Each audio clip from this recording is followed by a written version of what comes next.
Hi, this is Marcel of Marcel on Tech, and today I am very excited as I have finally got in my hands the Google Pixel 8 Pro. I have been waiting for this device as I've been looking to understand exactly where Google are with this device, and I finally got it in my hands. Here we are. I've had it for 48 hours, and this is my first impressions of this amazing device. Let's get into it. Okay, this is the marine version of the Google Pixel 8 Pro. As you can see from the box, very minimal, super duper tiny, no charger in the box as we know from now on, but it does have, I'll do an unboxing another time, but this is not my full review. This is my first impression of this device for about 48 hours. And I can tell you, thank goodness, this is a contender. This is a flagship device that has, for me, some of the best features available, finally, from a pure Android standpoint. This device, for me, finally, from Google, really is competing now with the likes of the Samsung S23 range and the iPhone 15 Pro. This device has really excited me just from the first 48 hours, because I'll tell you the things that stand out for me working around in the list. First of all, the look. This blue is gorgeous. This is a really nice sort of baby blue color, very attractive, really unique. Definitely not a color I've seen on any other phone.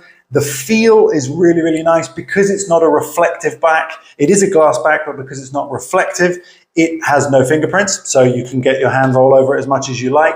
And the camera bump here that you can see is the signature brand design for Google going forward. And the camera array, I prefer this over the 7 design. They've now unified the whole camera array, along with having what is, I have to say, the weirdest thing about this device, a temperature reader, which is very odd, but more about that in a bit. What else I like about this device is the screen. Now, I do really like waterfall screens that go over the edge, but I do understand why it makes sense to have a flat screen. Flat screen devices are just make more sense, particularly with single hand use. When your hand is holding onto it, you want to use it for one hand. Any sort of palm activation can be a bit distracting, or it can create a problem. With a flat display, unlike the 7 Pro, which did have the waterfall screen, they've gone fully embracing the flat screen on here. And I have to say, because the panel is also really high definition, by default it comes as HD, but if you go into the settings, once you unlock it, you can upgrade that screen quality very quickly, and it is really crispy, really crispy. The other things I like about it, 2 things that are really good: the security measures. So it has an in-screen fingerprint reader that is lightning fast. It is really quick to react. I really like the symbol. There's a tiny little picture there that lights up every time. It's very small, and when it's locked, it'll always be there on the always on display. So it's very easy to see, but it's not intrusive, so it's not taking up a lot, so that you know exactly where to put your finger, and when you do, it unlocks. It's not the fastest fingerprint reader I've used, but it's perfectly adequate. So I have seen a few reviewers who are quite critical, and I'm like, you're never going to notice, because within a split second, it's already unlocked. But the other feature that's really cool is the face unlock. So I just turn it towards my face, and this is way better than it was on the previous version. I turn it towards my face, it will look at my face, and I get the symbol here of the padlock unlocking, and that tells me that it's now ready to view. I can swipe up and obviously unlock it. You can set it so that it unlocks and goes straight to your home screen without you even swiping up, but that's up to you. So the security features are brilliant.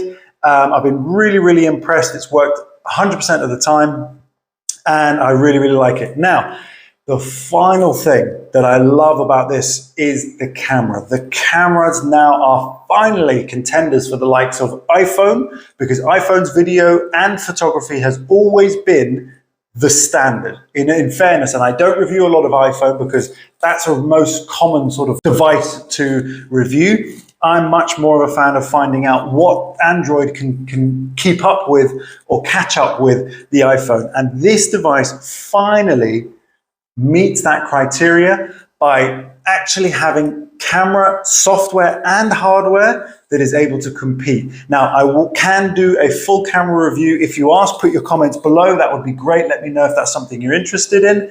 But this device really has impressed me. I'll put a few samples of videos and photos that I've taken just in the last 48 hours that I've absolutely been loving.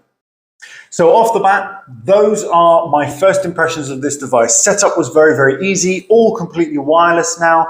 You always have been able to do that historically, but the wireless setup on this device, for some reason, transferring all my data from, for example, my Note 10 was very quick, very easy. So they've really refined with Android 14, because of course it's running the latest Android system, how to transfer data across. And of course, Android to Android has always been quite easy, but now it was even easier and very fast. So this is definitely the best transfer process I've used that I can remember, actually. And very similar to the likes of Apple, which always has, from Apple to Apple, very smooth transfer process that is wireless as well. So this was excellent. And I have to say that was really impressive. I love the look.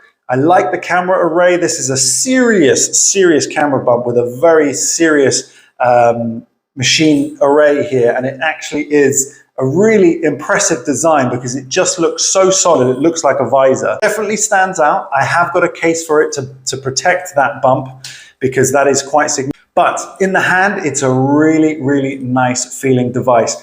The other final thing to mention, the speakers. I've been really impressed with the volume and indeed a little bit of bass. It's very rare that you get bass from a phone, but the likes of iPhone are famous for it. And now this device actually has tone and power, especially with the adaptive sound, which I'll go into more details on during my full review. But the sound quality on this has been really, really good. The only thing I struggle with a little bit is that the volume rocker is a little bit low, but it's perfect for the smaller hands on the side.